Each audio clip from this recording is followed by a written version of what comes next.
Hola amigos.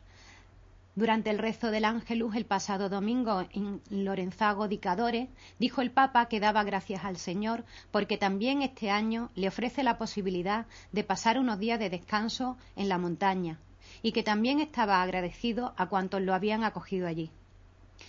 También dijo que ante el espectáculo de prados, bosques, de cumbres tendidas al cielo, brota espontáneo en el alma el deseo de alabar a Dios por las maravillas de sus obras, y nuestra admiración por estas bellezas naturales se transforma fácilmente en oración.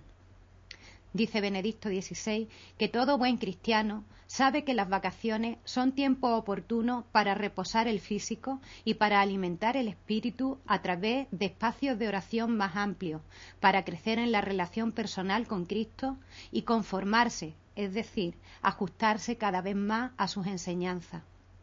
Y puso de ejemplo la lectura de ese día, la del buen samaritano, que nos invita a reflexionar sobre el amor a Dios y al prójimo. ¿Pero quién es mi prójimo? A esta pregunta responde el Señor, dice el Papa, dando un vuelco al interrogante, mostrando con el relato del buen samaritano que cada uno de nosotros ha de hacerse prójimo de cada persona que encuentra. Amar, dice Jesús, es comprometerse como el buen samaritano.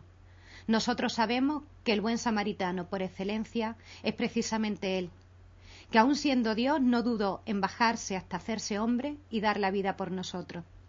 El amor es, por lo tanto, el corazón de la vida cristiana. Solo el amor, suscitado en nosotros por el Espíritu, nos hace testigos de Cristo. Nada más, amigos.